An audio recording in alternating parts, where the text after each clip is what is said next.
Welcome to the newest episode of the In All Things podcast, where we host conversations with diverse voices about living creatively in God's created world. I'm your host, Justin Ariel Bailey, and I teach at Dordt University, which is home to the Andreas Center, the sponsor of this podcast. On this episode of the podcast, I talk to members of the band The Ruralists, Luke Hawley and Laramie DeVries, about their new album, Trying. This was the 40th episode of the In All Things podcast, and so we recorded it live, audio and video, in front of a small studio audience on the stage at the B.J. Hahn Auditorium at Dordt University.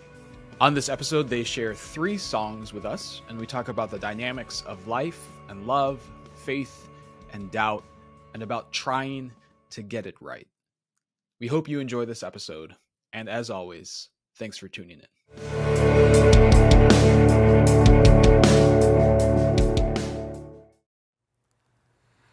Well, welcome to this special 40th episode of the In All Things podcast. This is a live taping, both audio and video, and we have a live studio audience for this special episode, which is also the last of the season. And for this special episode, I am joined by 2 members of the band The Ruralists, whose music features as the intro and the outro for every episode of our podcast. And they've just released a new album called Trying. So they're sitting here with me. We have Luke Hawley and Laramie DeVries. Luke and Laramie, thanks for joining us on the In All Things podcast. Yeah, you bet. Happy to be here. So I'm going to ask you some questions, and you're going to play some songs, and hopefully we'll have a good time here tonight. So the first one is really easy, and is just to tell me the story behind the name of the band, The Ruralist. What does that mean? And then how you all started playing music together. And then if you could also tell me the story behind the name of the album, Trying. Sure. So 3 things. This is a one we tell pretty often. So when we moved here, I assumed when my family moved here, I assumed that my band playing days were over because it's Sioux Center and there's not much happening here. We moved from the Twin Cities. And I got a little bit complainy about it around the house, and finally Sarah said, well, why don't you just ask some people to play music with you? And I was really hesitant about that. I knew some musicians like Laramie, but also Laramie owns the coffee shop that I go to pretty much every day, and I was very worried, like, if it went poorly, where was I going to get an Americano? Yeah, that's the line. I would have made you an Americano anyway. Well, I know that now, fine. But I don't know that I would have come back, out of sheer embarrassment or something. So that's how we started playing. Yeah, and how long ago was that? Like 2016? Yep. Which feels like a weirdly long time ago, but... So you just started playing, but were you a band in your mind? Did you have a name already? Or? No, we were going to play one show to... I don't know. Kind of a back-to-school thing at the Fruited Plain in the parking lot, and you recruited your kid's drum instructor, and that's right. Yeah, our drummer was my Well, I don't know that he was teaching him drums yet. Oh. I had just heard there was a kindergarten teacher in town that could play the drums. Yeah, so, which is our former drummer Titus. Yeah, so Titus. And then I think I said to Luke, I bet Jake would play bass in this band. So he wasn't really a bass player, but we just handed him a bass, borrowed somebody's bass to give him. Yeah. So that's kind of how it all started, and apparently it went. And when I was at the first practice, I got a call from my brother. My brother's a musician. I got a call from a buddy of his who was looking for a band in the area to play at this fundraiser in Sac City, which was a pig roast. On a farm? On a farm. And he was like, do you know any bands? And I was like, well, let me see how this goes, and I'll call you back. Yeah. So and it went all right. It seemed like a very ruralist thing to do. Yeah. So tell me about that name, The Ruralist. What does that mean? That's all from, it's part of the legend of Dave Kramer. A number of years ago, maybe you recall, Donald Trump was a presidential candidate, and he was on this very stage. And afterwards, the cafe was abuzz with reporters, and everybody's trying to get their story in, blah, blah, blah. So our buddy Kramer comes in. He had been ice fishing with his son, and he comes into the kitchen, and I believe his quote was, oh, I wonder if the gal from ABC wants to hear the ruralist position. So from there, it just sort of started to be this sort of fake political party, and we just sort of started talking about ruralism, and then... and Dave will say, what is ruralism? Yeah, to celebrate and advocate a rural way of life. So, and yeah, as we were kind of trying to figure out what to call ourselves, which is a very challenging thing, you know, we wanted to be rural, but not like country, because, you know, there's a difference obviously there. And we apparently wanted to have a name that was really hard to say, especially for our children. You know that episode of 30 Rock where the rural juror is, anyway, that's impossible Yeah, to so say. let's find an impossible word, add ists at the end of it, and then suddenly, boom. Yeah. If you can get Alexa or Siri to play the Ruralists on Spotify, From saying it, yeah. I would be impressed. I also struggled with my R's growing up, and so every time I say it, I have this thing in my mind. I'm not going to say it correctly, you know. So I go back to when I was 4 Sorry or 5. about that. Yeah. Dramatic. We have a great video somewhere on YouTube of all of our kids trying to say like Ruralism. ruralists, and Yeah. it's really fun. Yeah. So to celebrate the rural, can you say a little bit more about what that means? Well, I mean, advocate for? the surprise that I experienced finding people to make music with and to like make actual art with, like not just, you know, nothing wrong with cover bands, but not cover music like a real band was a real surprise to me. And I think that, that's a part of it. Like even in these small pockets, these small communities, there are these really wonderful things happening. Yeah. I think that, you know, urban people can think that they have all the good stuff sometimes. I say that as a former city dweller myself. And, you know, there's lots of great stuff in cities, but there's also lots of great stuff in rural areas. Yeah. So, Yeah, that's great. And then this album is, what number album is this for you all? This is our second full length, our fourth release. I mean, this is the age of Spotify. Like Sure. every once in a while, Yeah. there's like a single that goes Yeah. up or something like that. Yeah. But, yeah. And then the name of it is Trying, and it has a picture on the front. Can you describe Yeah, the that cover? picture is my father-in-law on a skateboard. Yeah. He was a missionary in Berlin, and I assume was trying to impress some German kids or something. And he's a big man on a little skateboard.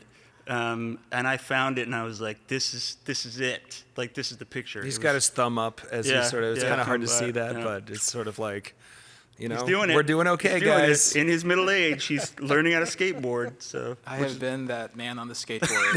Come to all of my classes. So Trying, though, how did you land on that name, and how does it kind of capture the album? Well, we kicked around a number of different. We were really set on love songs for middle age for a while, existential love songs for middle age, but that was like pretty long and on the nose or something. There were a couple other ones, and actually I think Laramie texted me and was like, "What about Trying?" And I was like, "What about trying what?" Trying. Like he was like, "No, like for the name."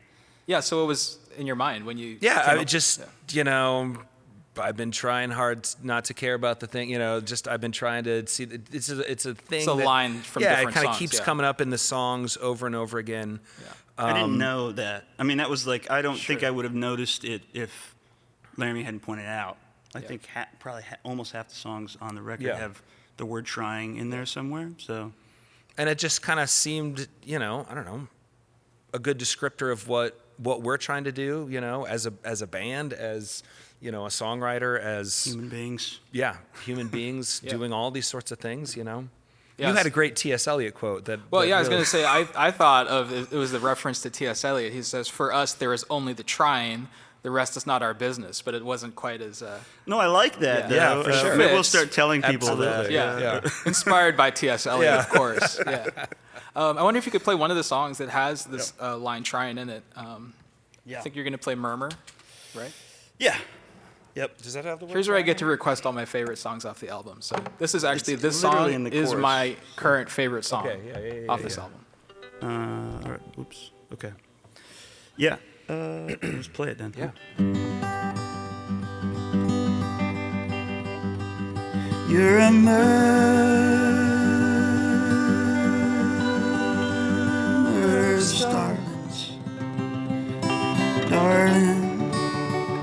All your ever-shifting parts, a work of modern art that I cannot understand.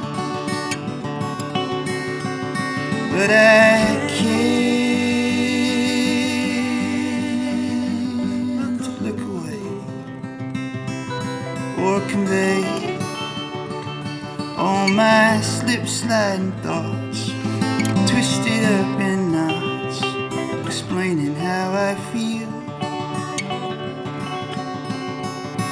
So I'll keep writing you all these love songs all my life long, trying to get it right. And you'll keep asking me why I do it, why I can't quit. I just don't know how. It's just like breathing now.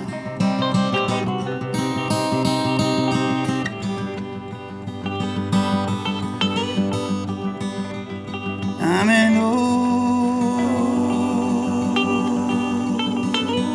TV set, trying to get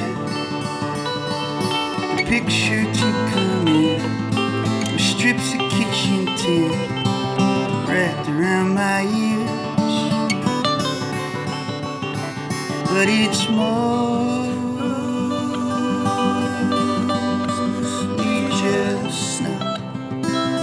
Even though I am giving it my best, I just haven't got it yet, clear as it can be. So I'll keep writing you all these love songs all my life long, trying to get it right. And you'll keep asking me why I can't quit. I just don't know how. It's just like breathing now.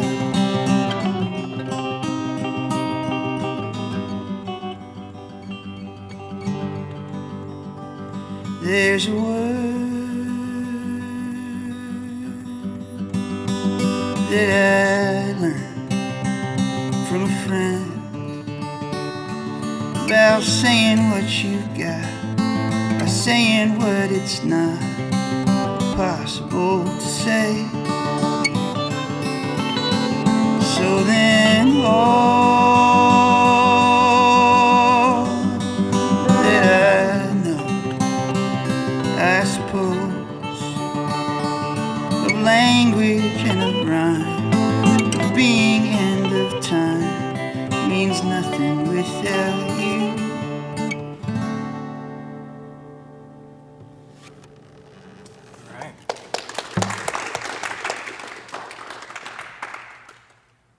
That's awesome. Thanks. Yeah. Can you say something about that song? Yeah, I learned that a bunch of starlings is called a murmuration, and then I got a little bit obsessed. And then, I think this idea, I've been married for 17 years, and when I proposed to my wife, I wrote her a song, and the verse, and I'm a little bit embarrassed about it now. The chorus was, I could write you love songs for the rest of my life. I could write you love songs for the rest of my life. So let me make you my wife come summertime. And the making my wife feels very aggressive at this point. But it was, I was going for the rhyme, I imagine. But it's been like one of the great joys of my life to like try to get the right words around how I feel about Sarah. And it never gets old, right?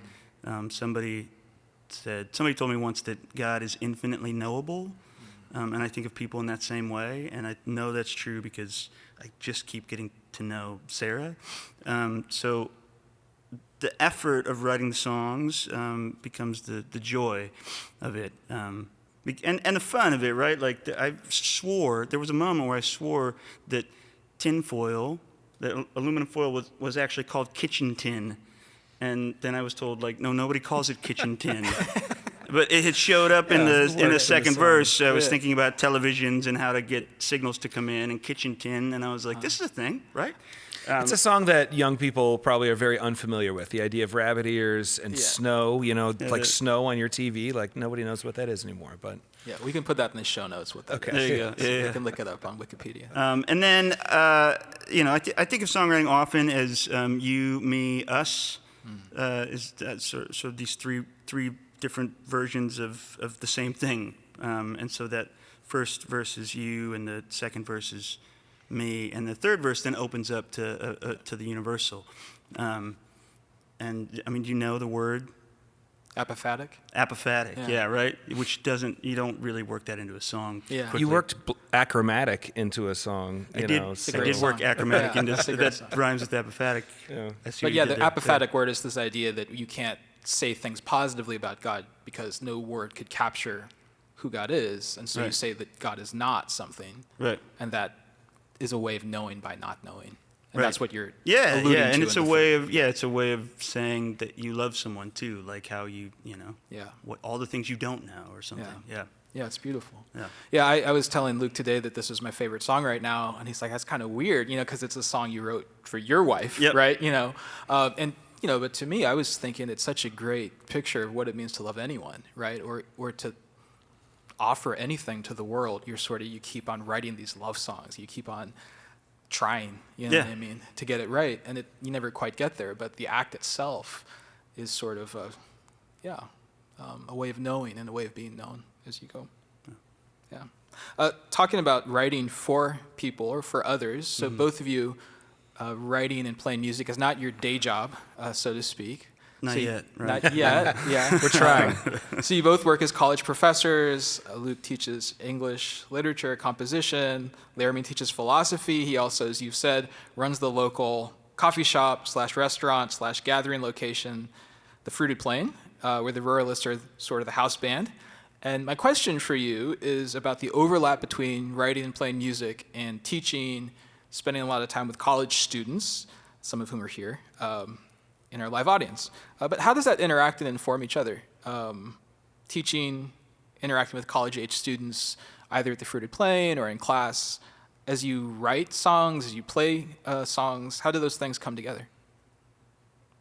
You Yeah. wanna No, start? you go ahead. All right. Yeah. Well, I mean, I don't know what to say. I don't write the songs.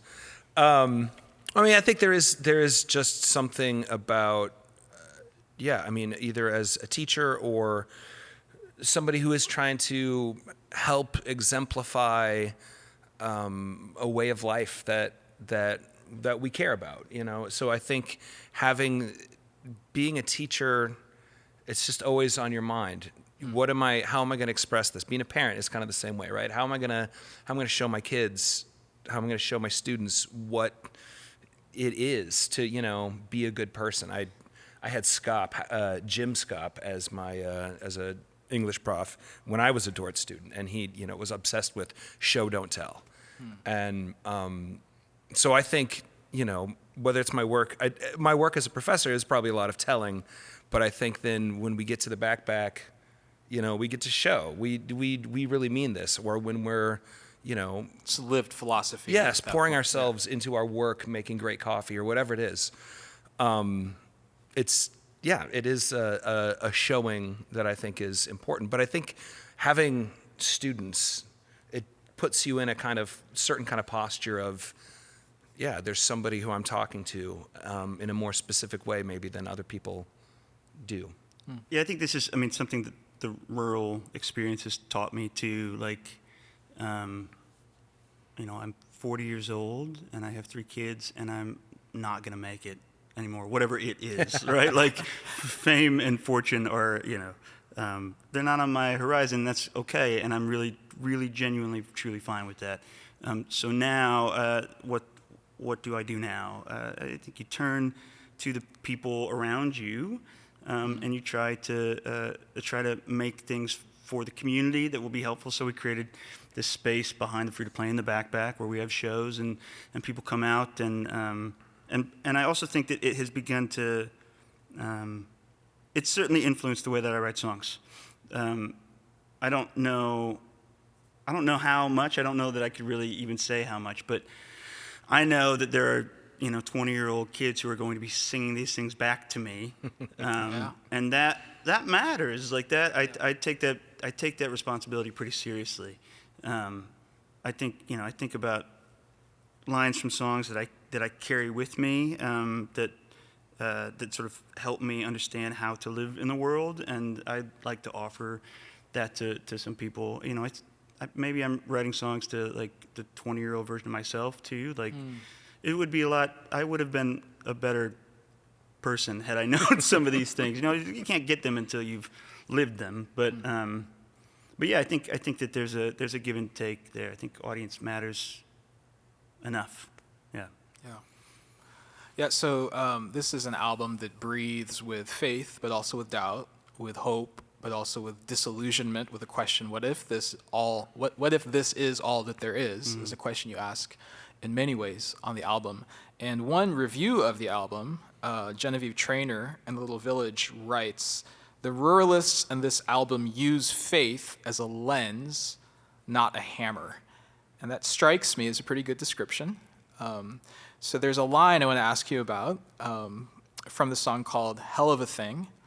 And it goes like this: "When I mention Jesus Christ, I know you roll your eyes. To tell the truth, most days I do too."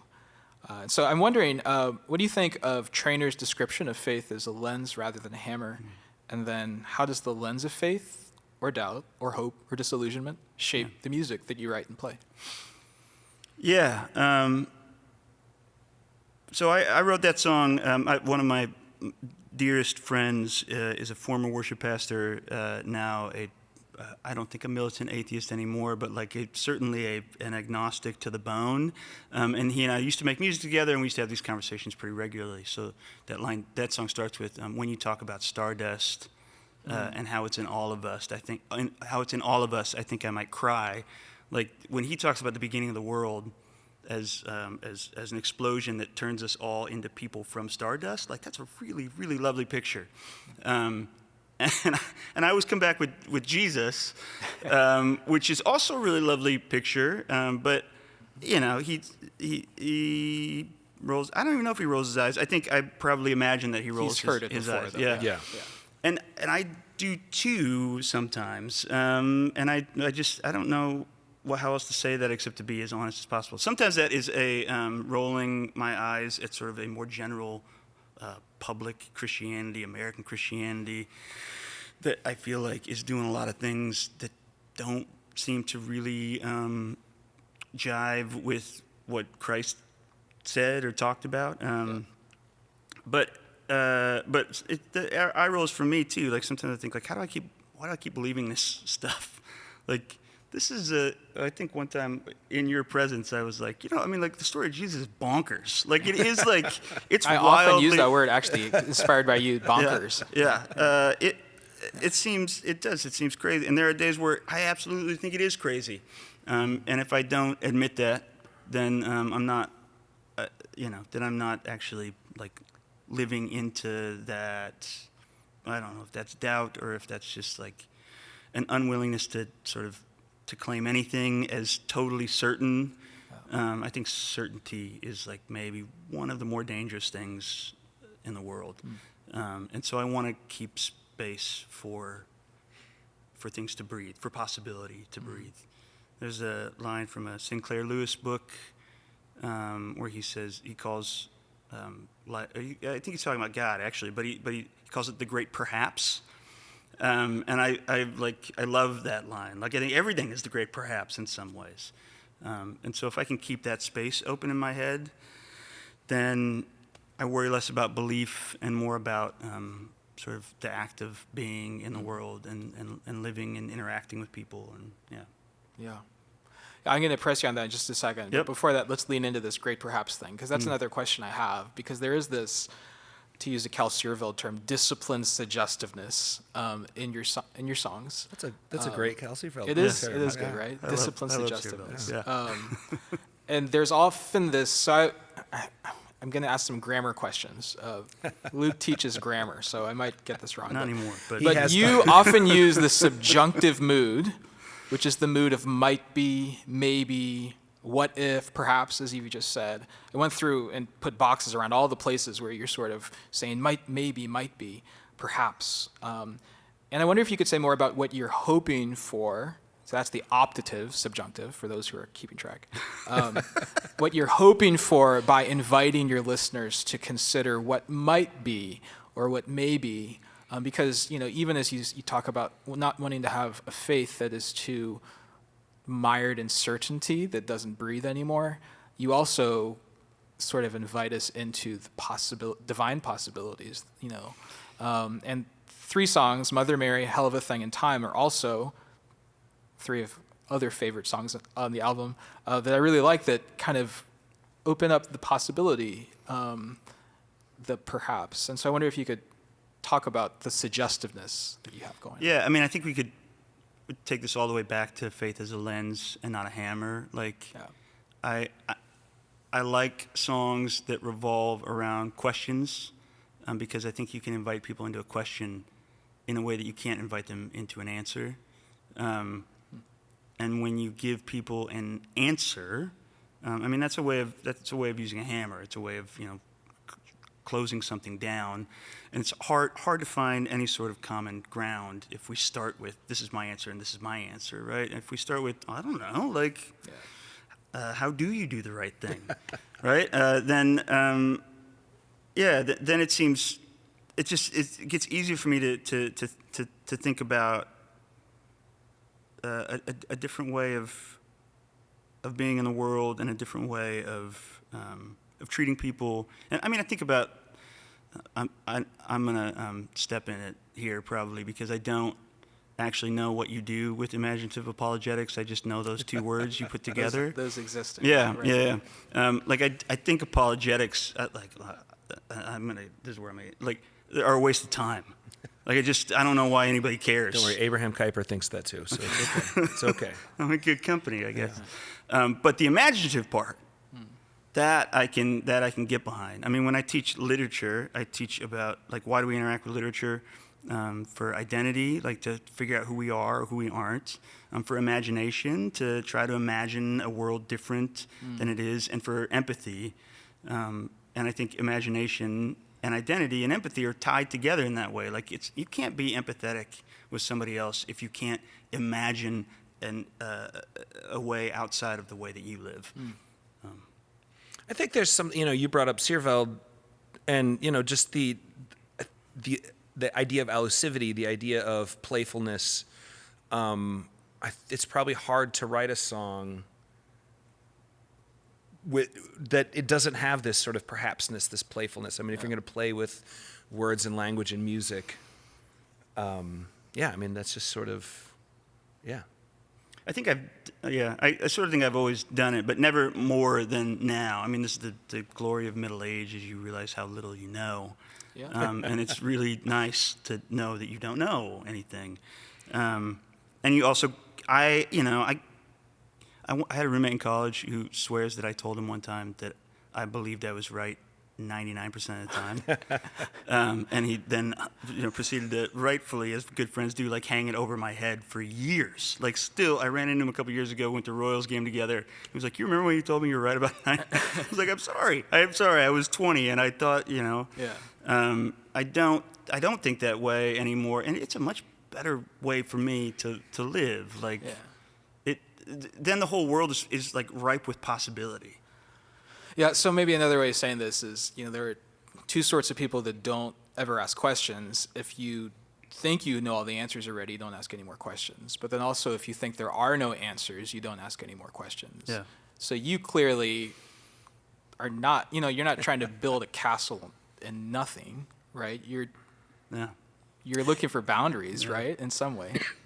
Yeah, this is not a nihilistic record, even if it is no, asking for sure. lots of questions. Yeah, I mean, I think that's the hope that's knit into it all. Like, The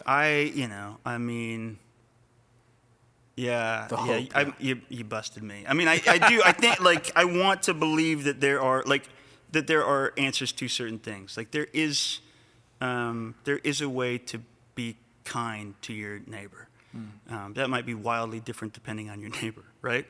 There is a way to see the world as beautiful even when it's not beautiful. And that sort of dissonance that runs through everything. Like, I can't. On one hand, I can't say, I'll get to all the answers, and on the other hand, I can't say there are no answers, because then you can't live in the mess in between. And I'm really interested in living in a mess in between and muddling through or whatever. Yeah. And there's a song called In Between, but I'm going to ask you to play a different one. So Okay. this song, Mother Mary, which I think is the second song on the album. Yep.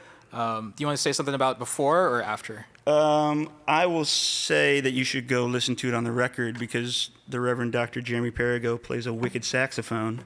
That's, So I'm a fiction writer too, and I was working on this story about this kid who was thinking about becoming a monk, and I had just been in this weird conversation with Jamie Smith, and he probably doesn't remember it at all, where he called me an Arminian, and I was like, I don't know what that is, so sure. But it was the broader conversation was about the difference between Protestants and Catholics, which had never really been articulated to me when I was a kid. That everything is holy in the Protestant world, right? Because everything belongs to God. And in the Catholic world, there's this transcending that happens. And I'm really interested in that everything is holy, but I think that it's really easy to begin to believe that nothing. That's right. Yeah. Nothing is If sacred. everything is holy, then nothing is. Right. Yeah.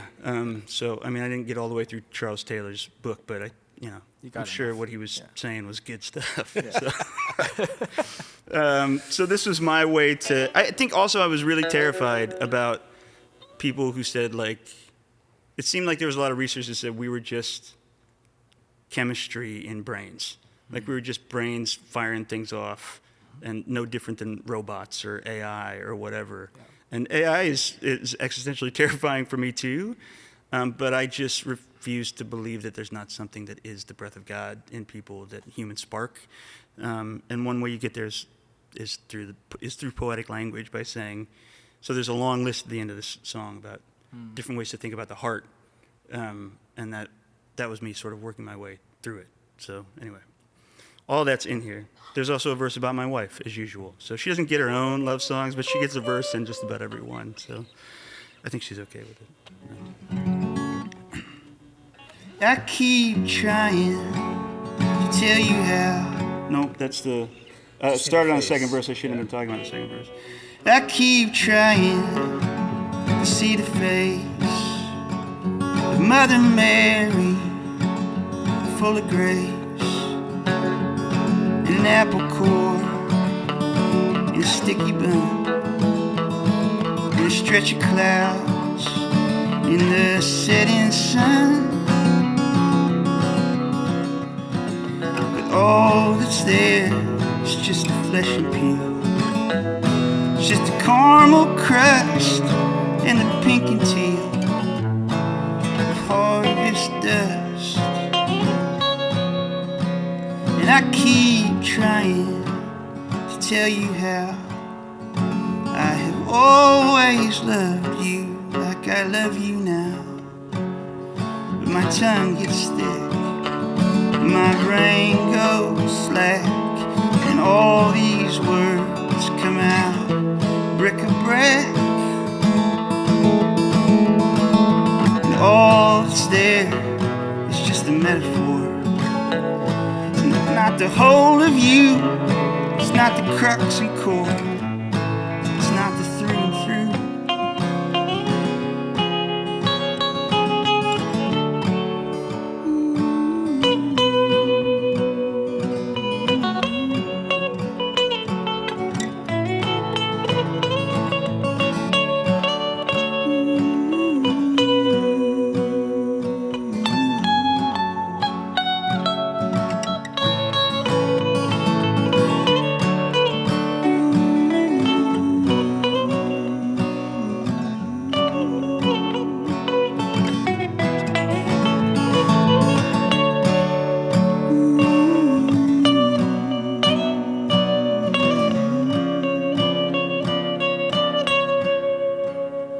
I keep trying to understand how a dram of atoms makes the man, and the woman too. Is that the whole of us just a clump of dirt, just a cloud of dust, and all we are is just some chemistry, the arithmetic of you and me, and the human heart is just a not a work of art, filled with kerosene, not a duffel bag, fear and hope,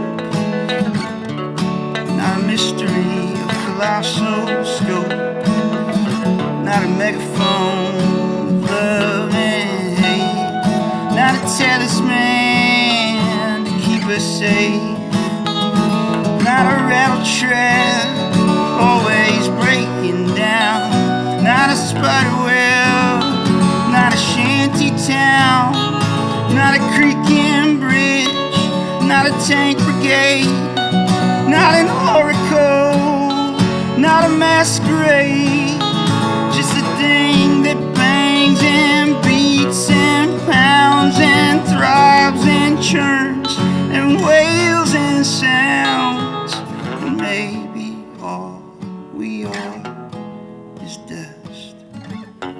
Maybe that's the whole of us, but maybe we are magic too, impossible and completely true, through and through.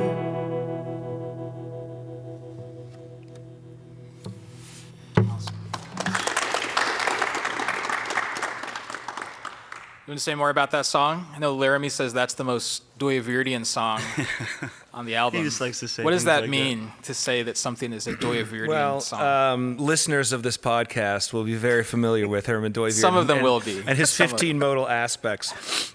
But especially, when he goes from the chemistry to the Arithmetic. the numerical mode, he's just working all of these. It just seems like it really is trying to, hit at all 15 of not in a very systematic way, but just the idea. We're looking at what a human person is in all of these. How do we function in all of these different ways? And again, I mean, you're saying not, but you're also saying are. Right, it's not just. It's not reductive to one of these aspects. So even as you keep saying it's not this, it's not this, it's not this, it is all those things. Like it is a duffel bag of fear and hope. It is a masquerade. It is a rattle trap, always breaking all of the, things. All the things. It's all the words things. I magically that's remembered. What Dooyeweerd would say. It's all the things. Everything is all the things. Everything is all the things. Dooyeweerdian is. Anything else you want to say about that song? Or? I mean, I think that's it. Yeah, the irreducibility is pretty crucial to. Maybe to return to a theme that we've been talking about before, you sang the song, is we have this long-running conversation or joke between Luke and myself. That he gives this advice in his songwriting class that songs should be less like sermons and more like prayers. Yeah. And it makes me feel bad every time because I'm a preacher who preaches many sermons. But you do also like to pray, right? I do pray as well. Okay, but, occasionally, good. But one of the songs on this album also says less preaching, more prayer, which I felt like it was a shot at me. No, I'm just joking about that. But, I mean, that's writing songs in community allows you to feel like I meant that just That's for right, you, yeah. Maybe I did. You probably think the song is about you. Yeah. So we talked about the suggestiveness of the song, but you just said a little bit ago that you're also sort of making claims, right? In fact, that Trainer review says that conveys unsubtle messages, like, let's make a plan to be as kind as we can, because people are people too, a song you're going to play in a bit. Take a long look at the things you love. And so I wonder if you could say more about that dynamic. You have to make claims to live in the world, right? So if we think of the role of the preacher as making claims in some sense, and the role of the prayer is sort of praying or hoping that something might be the case, what's the relationship of those two things, that dynamic or the in-between, the middle voice or something like that? How do you put that together as you have claims that you make in your songs about the way the world is or should be, and then the hopes that you have of what it might be? Yeah. Good question. I think, so first of all, that comes from an interview with Justin Vernon, where he said he was trying to write songs that were more prayers than, So I don't you're know that he says blaming it prayer. on him. Yeah, I'll blame it on him, absolutely. What do I want to say? I come from generations of preachers, and it's hard to get rid of that in some ways. Like, that's the good news, right? Like, there's a better way to live, I think. and I think the subjunctive is pretty important there, right? Like, prayer is subjunctive generally, right? I'm gonna make that claim. Okay. You're gonna, I mean, I think maybe it exists it's in the mode of possibility. yeah, it's in the right, it's in the mode of possibility. I mean, even things that we really don't think are possible. Yeah. We still Beyond pray what we for. ask or imagine. Yeah. Right. Yeah. So yeah, I mean, I think I don't really mean it as a shot. I do wish that, having heard any number of sermons in my life, I do hope that people would start from the stance of the subjunctive before they get behind a pulpit. Start from the stance of prayer. I have this short story I've been working on for a long time, where this small town pastor is sort of losing it or something, but he begins to get up every Sunday and say, "It's complicated," and then sit back down. Like, I mean, that's how I feel a little bit like I would, like how I would preach if that were my job now. And I appreciate that you don't. Your sermons are lovely, and I think I want, I don't know what are you going to ask me the next question about these things being helpful? Like, that's part of it. I want these I want the songs to be helpful, and maybe that's a way of making a claim, and then sort of backing away from it. Maybe that's a little bit of cowardice or something, but I like to think of it as like openness. Like, here, you can have this thing, this question. It's an invitation. To take up this way of seeing the world. Yeah. Yeah. Oh, that's good. But even a lot of the claims do sort of go back to that idea of a lens, and not a hammer. To take a long look at a thing that you love that's a lens instruction, Which right? is a line from a song as Yeah. well. Yeah. You take So- a long look at. Line from Flannery O'Connor first, but Yeah. but then it. Can you say something about that line? Because I think that this album very much kind of epitomizes that line. So you can say something. So about that line is. Then what's the story behind it? The story behind it is that in Mystery and Manners, this collection of essays from Flannery O'Connor, she's talking about writing, and she says, people without hope don't write novels. What's more, they don't read them. They refuse to have any kind of experience. They refuse to take a long look at anything. And when I read it, it blew my mind, and I started to think about that. When you read a novel, it's not just something that you get done, Right. which sometimes as an English prof, that's how I feel about it. Like, I just got to get this thing read. It's a way to have an experience. It's a way to spend time with characters, fictional people, and have an experience of the world. And I think that advice to take long looks at things is probably, I like to think O'Connor would say it even more now in the world of cell phones, but it's harder and harder and harder to take long looks at things. But it is really like, it's a practice that leads to an openness in the way that you see the world, and the way that you see people. Like, if I'm willing to take a long look at my neighbor, then I have to look past the things that drive me crazy and into some of, like, well, why do they do these things, or why do these things drive me crazy, or and that becomes. So the line in the song is, take a long look at the things you love.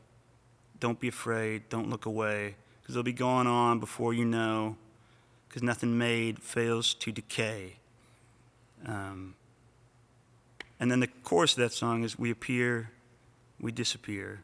We appear, we disappear. But while we're here, take a long look at the things you love. Yeah, that's my... And it's like that loving attention, though, which is, I think, all throughout the album, which is why existential love songs fits really well. Yeah. Because the love songs are not just to your wife, to Sarah, but in some sense to this place where you live, and to your neighbor, and to all of these things that surround us that we miss, and you're encouraging us to give loving attention to it. Yeah. Yeah. I think one of the Teresas, I'm not sure, and somebody will correct me on this, but describes contemplation as taking a long, loving look at things, and even the things that you don't love at first glance, but you keep staring at it until you do love it, and sort of, so it kind of fits into this sort of contemplative way of being in the world as well. Which is the Dooyeweerdian insight as well, right? Though Sure. it isn't always applied that way. Yeah. But the point of it is this sort of turning of the jewel and seeing. Keep looking at the keep looking at the at facets, it. Keep looking, and you can always see more. Yeah. Yeah, that's the one spiritual discipline that I have. Attention. Probably. I mean, and I'm no good at it.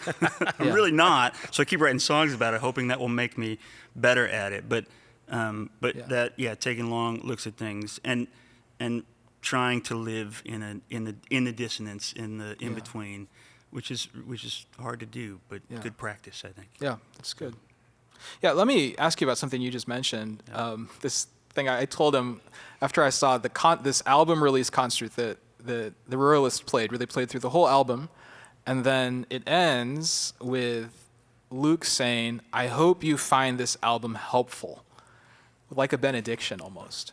And I don't know if I've ever heard a musician use that particular adjective to describe their hopes. Like I said, it almost sounded ministerial. This is that long line of pastors that you come from. You watch your mouth. But I did find it helpful, actually. Even the other day, it was graduation here at Dordt, and I said goodbye to all these graduating students. And you always feel as a professor, did anything I say make a difference? Will I ever see anyone again? Maybe I just think that. Because I have a high opinion of myself and my forgettability. But I was feeling sad. I was feeling sort of some grief at the end of something. And I sat and I listened through this whole album. And it was helpful to me in dealing with that existential crisis in a pastoral way. And so maybe I just felt that as a pastor or a fellow person in my early 40s suffering the existential crisis of getting older, and losing things, letting go of things, trying to hold things loose and tight at the same time, like you say in here. So I wonder if you could say something about that pastoral sensitivity in these songs. Is there a pastoral heart? How do you think about that? Is that just me reading my own experience into your songs, or is that something you're really this is your way of pastoring? I always considered myself to be the great interpreter of Luke Hawley songs, but you're rivaling me here. This is really good. Yeah, well, we have a couch here. We could lie down. Yeah. I mean, I grew up in a faith background that called them preachers, not pastors. Pastors were what the Lutherans had or something. But I mean, I like that word. I didn't remember that I said I hope you find this helpful. You don't remember saying that? No. But I've been thinking about it since you were the one that pointed it out, and I think it was. So the second to last track on the album ends with this sort of ruckus sing-along, "Let Yourself Off the Hook," and I'm looking at it like all these college kids who like are anxious and have a lot going on, like they're taking too many classes and trying to do too many things, and I wanted that to be helpful for them, like you don't have to do it all. You can let yourself off the hook. I mean, it's a line that I wrote for myself, too. In fact, one that you didn't really believe.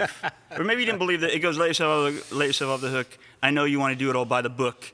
Let yourself off the hook. And he accused me of not doing anything by the book ever. Yeah. And sort of jamming that in there as some sort of like, well, the rhyme is nice. And but I was hoping that was going to be helpful for them because it's been helpful for me.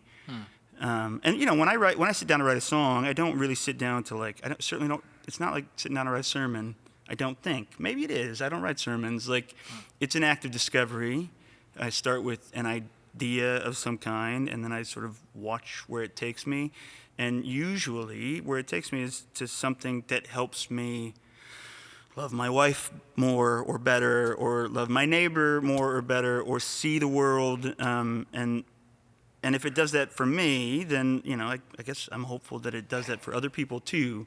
I don't know. That's Robert Frost's line about no surprise in the writer, no surprise in the reader, no tears in the writer, no tears in the reader. They're just as helpful for me. I'm hoping that they're helpful for other people. Yeah. I mean, we'll play People Are People too here in a minute, but it's a really dumb syllogism. Is it a syllogism? Something is something. Maybe a tautology or Tautology. There we go. Yeah, people are people too is so obvious and stupid, and I say it all the time. Like anytime somebody drives me crazy right now, I go, "Oh, people are people too," right? And it's like a way to make me a better, more loving, more open and gracious human being. And maybe if I just like had written it down somewhere and made a bumper sticker, it would have done the same thing. But something about singing it, and something about singing it in a room full of people that are also singing it, it sticks. I think it sticks a little bit more. So. Yeah, you want to say more about that? Well, I was just going to say too. It's weird. I think we kind of talked about this as we were sort of putting the album together and making choices, and I think that we maybe thought about this album like a little bit more for us, or we wanted to not necessarily think about an audience while we were crafting it. We wanted to make our choices in the studio, in so to speak. So then there's a little bit of when you unveil it to people, you're sort of hoping like, oh, I do hope that you find this helpful. It's our thing. It's something that we crafted together, but now here it is out there. Yeah. It belongs to other people now, right? Yeah. So there's something. I mean, I hope people like the songs. Like that would be great, and I hope they like to listen to it. That would also be wonderful. But I don't hold out hope that everybody's going to dig all the songs musically or whatever. But I do hold out hope that there's something that can grab them and that they can take with them to. But it's that weird thing about and the idea of having an audience. I mean, sometimes the audience is there, but yet you want to kind of ignore the audience while you're sort of trying to serve the song, create the song, and then when you have an audience again, then suddenly, you just hope that it's helpful. Yeah. Right? Yeah, the last song on the record is How Do You Do the Right Thing, and it's also pretty obvious. But the chorus is, how do you do the right thing? You do the right thing right. How do you do the right thing? You do the right thing right. How do you do the right thing? You do the right thing right. Right? Yeah. Right, and this is just me like having fun with words or whatever, like allusivity, right? What does right even mean? What does it mean when you put an interrobang after it? And I know that Laramie will occasionally sing to his children, how do you do the right thing?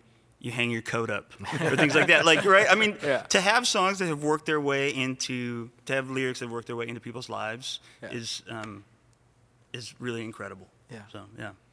I wonder if you could sing the song "People Are People Too." Yeah. And then, do you want to say any more about the story of it, or you want to? Yeah, this one took me a long time. Years. I mean, you have been working on this song. I have been working on this song for years, and you can't tell when you listen to it, probably.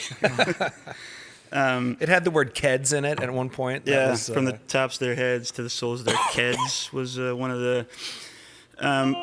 But I started it as like I think as a song to somebody, like explaining to somebody, like, hey, you have to start thinking that people are people too.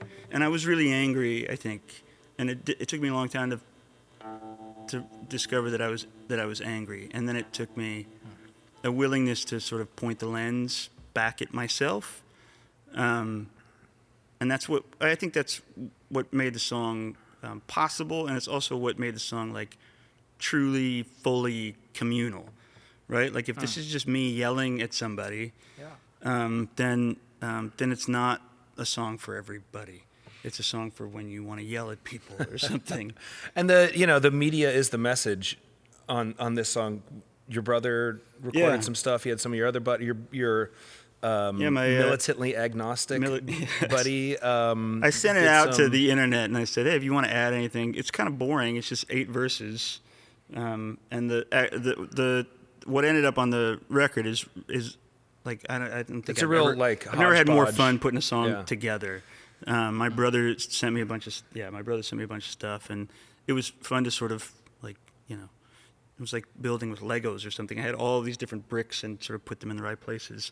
But it was that was an open invite because I thought, how else do you sing a song about all sorts of people except to invite people to? So actually, the song at the very beginning on the album, you hear a choir of people who are singing in my old barn at the back of my property. That makes it sound like I have a lot of property.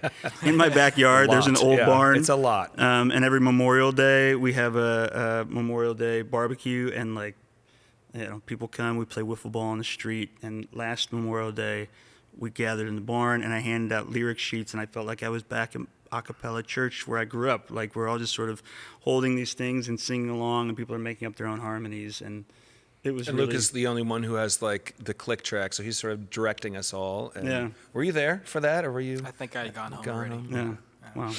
Anyway, it was quite an experience, and there's a lot of this particular place on the album, and that part in particular. But yeah. People are people too, just like me and you. From the tops of our heads to the foot of our beds. People are people too. You seem to think they're not. You seem to think they're not. You treat them like things and not human beings. But people are people too. Of course it's the same for me.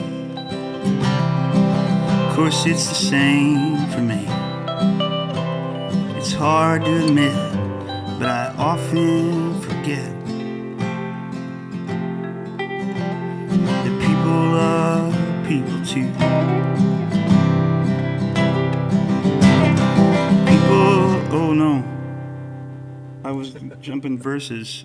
So then what can be done? So then what can be done? Just what do we need for us to agree? That people are people too. People are people too, just like me and you. From the buds of our tongues to the air in our lungs.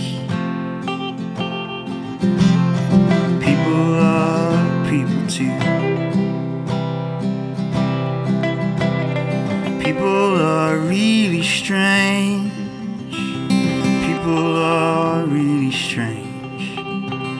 We do what we want and believe what we don't. But people are people too. Sometimes they drive you nuts. Sometimes they drive you nuts.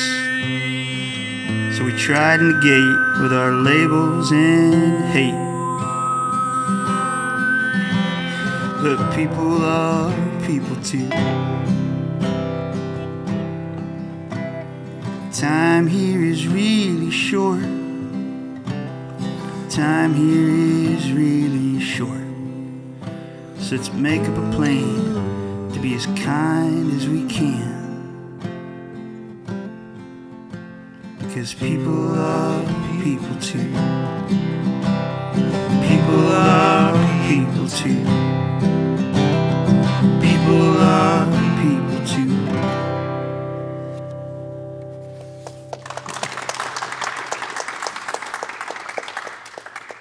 Yeah, I used to often drive Luke nuts with my Mongolian throat singing. Yeah, it's not throat. It's more mouth. It's overtone singing, mouth harmonics. We sang a song in choir once that had it. So anyway, Luke was gone somewhere, and the rest of us just recorded a bunch of crap that we thought he would sneak in someplace. And I was really shocked to hear that I got included in the "People Will Drive You Nuts." That's the right place for it. But anyway, there it is. Thank you, Ben Cornelis. Is there anything else you'd like listeners to know about the record or where they can listen to it? Wherever they stream the things. I mean, you can come to the Fruit of Plain and buy a CD if that's your thing. or you can purchase the downloads on Bandcamp. But otherwise, you stream it at Spotify or Apple or wherever. Yeah. So Yeah, and we'll put links to all of this in the show notes of the In All Things podcast, as well as the video. we play weddings. Just kidding. We had the we past have, two but we're not a summers, great I wedding think. band. No, but you got to we- be kind of super fans to get it. You know, we don't do going to the chapel That's or right. whatever. Yeah, We could, I suppose. Thanks so much for having us. Yeah, yeah, it's it's a been treat. really great. Yeah, this has been the 40th episode of the In All Things podcast, and our guests are the Ruralists, Luke. Well, two members of the Ruralists. Yeah, Jake and Christian are not here because we didn't invite them. So that's not quite true. It just It's you know partially it would true. get too many There's a lot of voices on stage. I mean, the you two of know? us do enough talking as is. Absolutely. Christian is my 19-year-old next door neighbor who started playing and writing his own songs because the Ruralists live next door to him. His dad is the friend that teaches me apophatic. And Jake is our bass player who lives across the street from us. We all live within like, I live the farthest away at 1 block. Yes. yeah. So anyway. Well, again, our guests have been two members of the Ruralists, Luke Hawley and Laramie DeVries. Luke and Laramie, thanks for joining us on the In All Things podcast. Yeah. And thanks to our studio audience. Woohoo!